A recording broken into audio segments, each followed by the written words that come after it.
નમસ્કાર, સત્યપુંજમાં આપનું સ્વાગત છે. હું છું લવજી કશ્યા. નશાની એક ચૂટકી અને નબળા લોકોની સોબત એક હર્યાભર્યા પરિવારને કેવો વીખી નાખે છે એની સુંદર વાત વાર્તા રૂપે રજૂ કરતા ડૉક્ટર અંકિતા મુલાણી. પ્રેરણાદાયી વાતોના વક્તા અને સામાજિક કાર્યકર્તા ડૉક્ટર અંકિતા મુલાણીની વાતો ખૂબ જ મનની અને સાંભળવા જેવી હોય છે. નશાની ચૂટકી અને નબળા લોકોની સંગત એક હર્યાભર્યા પરિવારને કેવો વીખી નાખે છે એની સુંદર વાત એક કાર્યક્રમમાં કરાઈ હતી. અહીં તેની વાતો ક્યારે ક્યાં કાર્યક્રમમાં કરી એના માટે નહીં, પણ સામાજિક રીતે ખૂબ જ ઉપયોગી હોય છે, એટલે તેની વાતો અમે અહીં રજૂ કરતા હોઈએ છીએ. તોરી રામપર ગામ, એ ગામની અંદર રામજી પટેલ નામના એક ખેડૂત, એ ખેડૂતના પત્નીનું નામ નર્મદાબેન, અને એમને એક દીકરો, એનું નામ ડાયો, ખૂબ ડાયો, વ્યસન નહીં, કોઈ મગજમારી નહીં, અને ખૂબ ડાયો. ઘરનું થાય એટલે લગ્ન થયા, વહુ ગંગા પરણીને સાસરે આવી, ગામની અંદર આવી, અને વહુ પણ એટલી બધી ડાય, એટલી બધી કહિયાગરી, રૂપની એટલી બધી અપ્સરા જેવી, અને મહેમાનોને તો કોઈ પણ વ્યક્તિને જમ્યા વગર કે ચા પાણી પીધા વગરના જવા ન દે. ગામ આખાની અંદર વખાણ થાય કે વહુ મળે ને તો આ ગંગા જેવી મળે. પણ બને છે એવું કે ઘર પરિવારની ઉપર જ્યારે તમારું બધુંય સારું ચાલતું હોય ને, ત્યારે કદાચ કાળ ચક્રની ગતિ થોડીક બદલતી હોય. ગામના લોકોની 5 જે નશેડા વ્યક્તિ હતા એમની એની ઉપર નજર લાગી, અને રોજ ડાયો વાડીએ જાય બળદગાડું લઈને, એટલે ડાયાને એવું કે થોડીક વાર ઊભો રહે, આ 2-4 ગાંજાની લટ, આ શર્ટ છે એ મારતો જા. પેલો ડાયો છે એ રોજ એવું કે કદાચ 5 ને 50 રૂપિયા હું ધર્મના કારમાં વાપરી નાખું ને તો હજી મારા બાપાને પોસાય, પણ આ 5 રૂપિયા નહીં, 1 રૂપિયા હું આની અંદર લતની અંદર કે આ ગાંજાની અંદર કે વ્યસનની અંદર વાપરું ને તો મને પોસાય નહીં, મારા બાપા મને મારે. એટલે કે અત્યારે તું તો હાવ બાયલો છો, લગ્ન થઈ ગયા ને તારા બાપા મારે? તો કે હા, મારા બાપા મને મારે. રોજ કહીને વાડીએ નીકળી જાય, સવારમાં 5 વાગ્યાનું બળદ ગાડું ઘમ ઘમ ઘૂઘરા વાગતા જાય ને બળદ મારા ડોલતા જાય ને વાડીએ જાય, સવારથી બપોર સુધી કામ કરે, બપોરનું ભોજન પોતાનું ભાત ખાઈને બપોર પછી દી ઢળતા પોતે સાંજે ઘરે આવે.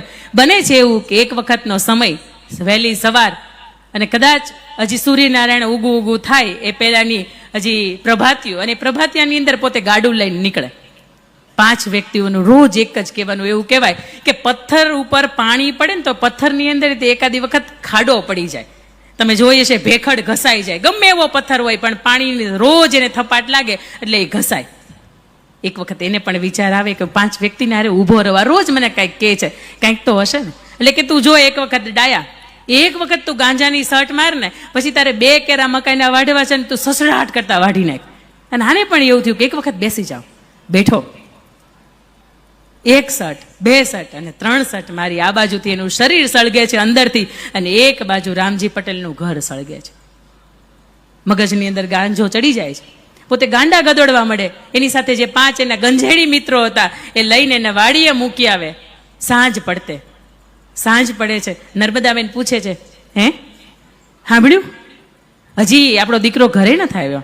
આ હાંજ પડી ગઈ, આટલી બધી વાર નથી લાગતી, આ ઢોર ભૂખ્યા થયા છે, એને ઢોરને દોવાનું ટાણું થયું છે, તો એક વખત તમે જાઓ ને આટો મારતા હો. રામજી પટેલ છે એ વાડીએ જાય છે અને જુએ છે કે પોતાનો દીકરો, એકનો એક દીકરો ડાયો, કે જેની ઉપર આખું ગામ એની ઉપર, એની પ્રતિષ્ઠા ઉપર ગર્વ કરતું, આવો દીકરોને શું થઈ ગયું? પોતાના કપડાં ફાડી નાખ્યા છે, ક્યારેક હસે છે મોટે મોટેથી, ક્યારેક રડે છે. આને થઈ શું ગયું? પોતાની 17 વળની પાઘડી, બાપ કોઈ દિવસ એને ખોલી નહોતી, પોતાના દીકરાનું અંગ ઢાંકવા માટે 17 વળની પાઘડી છે ઉતારે છે, એનું અંગ ઢાંકે છે અને એને લઈ આવે છે ઘરની અંદર. ઘરે જુએ છે તો ખાતો હોય તો ડાયો ખાયા કરે, સૂતો હોય તો 2 દિવસ સુધી ઉઠે નહીં, નાતો હોય તો 2-3 કલાક, 4 કલાક સુધી નાયા કરે. દોરા ધાગા કરાવ્યા, દવા દારૂ કરાવી, કેટલી જગ્યાએ માનતાઓ રાખી, પણ શું થયું છે ને એને ખબર ન પડી. બને છે એવું કે ગંગાને આખું ગામ એમ કે તારે કંઈક હવે તારું વિચારવું જોઈએ. ના, મારા જે પતિ છે ને એની મારી સેવા કરવી, પતિ પરમો ધર્મ, એની સેવા છે, સેવા ધર્મ પરમો ધર્મ, એની સેવા કરવી ને એ મારા ભાગ્યની અંદર છે. એને જે થયું હોય એ કાલ સવારે સારું થઈ જશે. આ પત્ની છે, છતાં પણ એ સેવા કરે છે. અને એક વખત બને છે એવું કે કોઈને ખબર નથી, અને રાત દિવસ આ મા બાપને પત્ની જાગે છે, છતાં પણ 5 મિનિટનું મટકું લાગે છે, અને એ ડાયો છે એ ઉઠીને ઘરની બહાર વયો જાય. એને નદી, નાળા, ખેતર, કોતર, ડુંગરા કાંઈ બાકી નથી રાખતા. વર્ષોથી બંધ પડેલા કૂવા હોય ને એની અંદર એ ગોતે, પણ ક્યાંય ડાયો મળે નહીં. બને છે એવું કે એને 2-4 મહિના સુધી ગોત્યો પણ ક્યાંય ન મળ્યો. એટલે રામજી પટેલ અને નર્મદાબેન એવું કીધું કે દીકરાની વહુને ગંગાને કે ગંગા, કદાચ હવે અમે દીકરા વગરના તો થયા, પણ તારું આ જીવન છે ને એને અમારે બગાડવું નથી. તું એમ કર, હાલ તારા બાપુને ઘેરે તને હું મૂકી જાઉં, અને જો બીજું ઠેકાણું મળે ને તો લગ્ન કરી લેજે, કારણ કે આ 2 મહિના થયા, 3 મહિના થયા, હજી એ તે આપણો દીકરો છે, મારો દીકરો છે, એ પાછો આવ્યો નથી. ગંગાનું મન તો નથી માનતું, પણ વડવાઓનું માનીને ગંગા એના પિયર જાય છે. બને છે એવું કે આ પરિવાર એક આખો વિખાઈ જાય. તમે જોયું એનું કારણ એક ગાંજાની સટ હતી. કદાચ મકાઈના કેરા વાઢવા માટે 2 કલાક વધારે લાગત, પણ આ 2 મિનિટની અંદર કે 5 મિનિટની અંદર થઈ જાય એટલા માટે એ વ્યસનના રવાડે ચડ્યો અને આ ઘટના બની. એક બાજુ સૌરાષ્ટ્રનું અમરેલી જિલ્લાનું ધારગણી ગામ, એ ધારગણી ગામની અંદર ભવાન પટેલ, અને ભવાન પટેલ એટલે 50 વર્ષની ઉંમરના વ્યક્તિ, એમના પત્નીને સર્પદંશ થાય, દીકરો 2 વર્ષનો અને ઘરભંગ થાય, પણ ખૂબ મોટું ઊંચું માથું, અને એ ઉંમરે પોતે ઘરભંગ થાય છે, એ ઉંમરે પોતે વિધુર થાય છે, અને સગપણ નક્કી થાય છે કે ગંગા બહુ સારી દીકરી છે, પણ આવી ઘટના બની એટલે હવે પોતાના પિયર છે, જો આ ઉંમરે પોતાના દીકરા માટે ઘર ઘરણું કરે તો બહુ સારી વાત છે. ગંગાની સાથે ભવાન પટેલના લગ્ન થાય છે. ગંગા પરણીને ધારગણી ગામને પાદરે તો આવે છે, પણ એવું કહે છે કે ભવાન પટેલ, તમારું ઘર તો માંડું છું, પણ આ દીકરાનું અને તમારું જીવન પસાર કરવા માટે તમારે મારે એક ઓરડે સુવાના કોઈ સંબંધ નહીં. રામજી ભવાન પટેલ છે એ મંડાય છે, કઈ વાંધો નહીં, મારા દીકરાને અને તારા આ ઘરને એક હોંકારો મળે છે, આનાથી વિશેષ શું હોય. ભવાન પટેલ દીકરો અને ગંગા વહુ પોતાનું જીવન છે ધીરે ધીરે કરતા શરૂ કરે છે, અને 2-4 મહિનાનો સમય વીતે છે, બપોર પછીનો એ બરાબરનો સમય, અને ભવાન પટેલ વાડીએ ગયા હોય અને બપોર પછી નદીએ આ ગંગા વહુ છે એ પાણી ભરવા માટે જાય છે. જુએ છે તો એક ભિખારી જેવો, એક લાંબા વાળ થઈ ગયેલા, આ પતરા જેવી એની દાઢી, અને ગંધાતો એક માણસ છે ત્યાં બેઠો હોય, અને ત્યાં એવું કહેતો હોય પાણી. એટલે પોતાની પાસે એક બેડું હતું, એને એમ થાય કે આ બેડામાંથી એને હું પાણી આપું. બેડામાંથી પોતાને પાણી પીવડાવે છે. બેની નજર એક થાય છે, અને અંદરથી કંઈક એવું થાય છે કે કોણ હશે.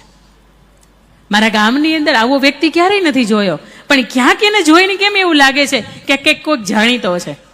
અને એ જ સમયમાં એ પાણી પીને પોતાની જે અંદરની સંતોષ હોય, પોતાની તરસ હોય એ બુઝાય, એટલે એવું કે બેન કંઈક ખાવાનું આપશો.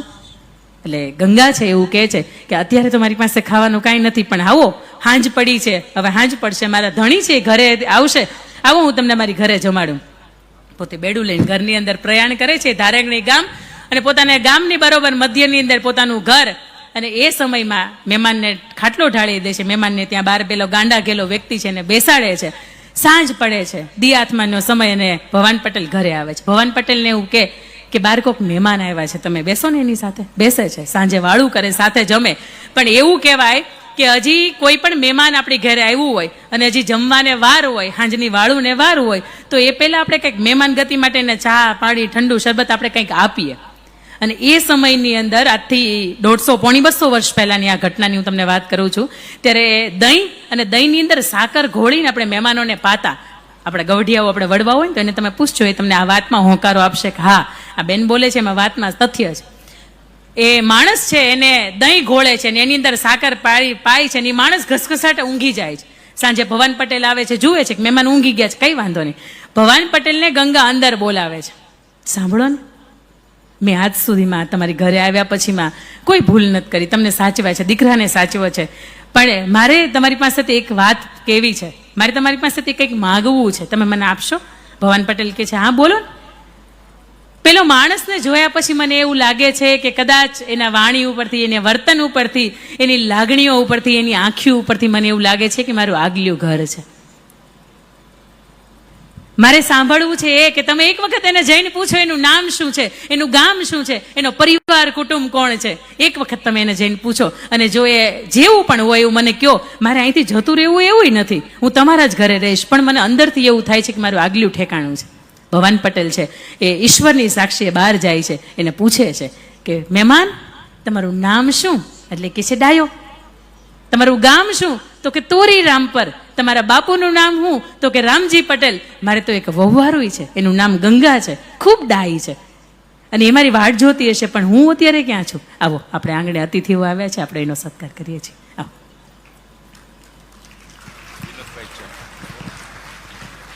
આપણા આમંત્રણને માન આપી કચ્છ મોરબીના લોકપ્રિય શાસન વિનોદભાઈ ચાવડા સાહેબ, કચ્છ જિલ્લા ભાજપ પ્રમુખ શ્રી દેવજીભાઈ વરચંદ, ઉપસ્થિત સૌ ભાજપના આગેવાનો, વિરાણી પાટીદાર સમાજ વતી અમે હાર્દિક સ્વાગત કરીએ છીએ.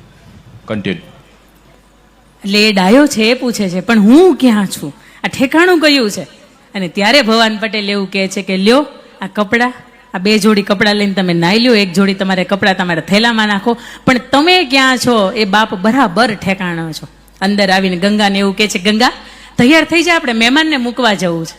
એટલે ગંગાને એવું લાગ્યું કે કદાચ બની શકે કે મારી યારે ભવાન પટેલે કોઈ વાત નથી કરી, એટલે એ મહેમાન નહીં હોય.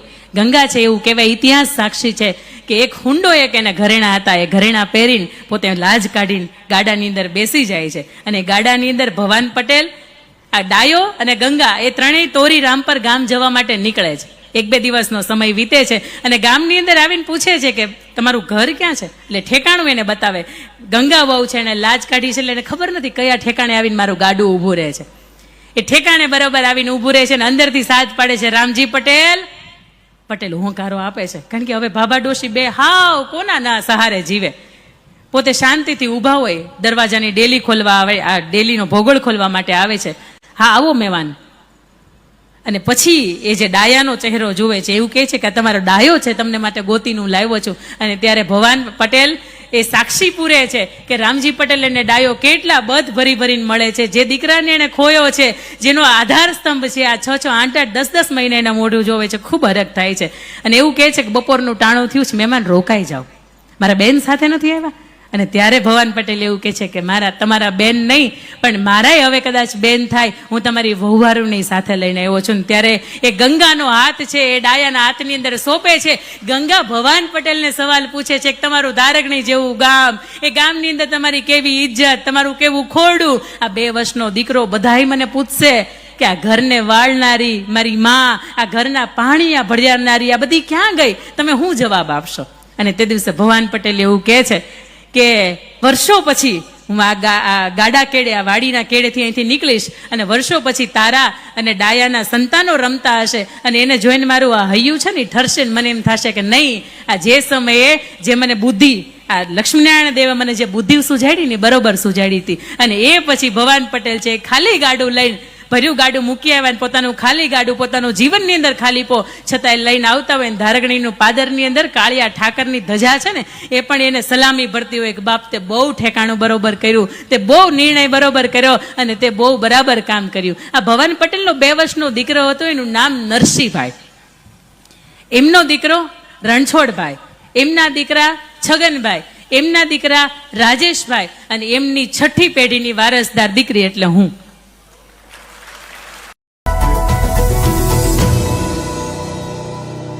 સમાજ માટે, સત્ય માટે, સત્યપૂર્ણ સમાચાર પ્રસારણ આપના મોબાઈલ પર તરત જ લાઈક કરો, શેર કરો અને સબસ્ક્રાઇબ પણ કરો. અને હા, ઘંટડી વગાડવાનું ન ભૂલશો. આભાર. સમાજ માટે સત્ય સાથે સત્યપુંજ. અહેવાલ, સમાચાર તથા જાહેરાત પ્રસારિત કરવા સંપર્ક સાધો. સત્યપુંજ સમાચાર પ્રસારણ, લબ્ધિ કોમ્પ્લેક્સ, તાલુકા પંચાયત સામે, સિહોર.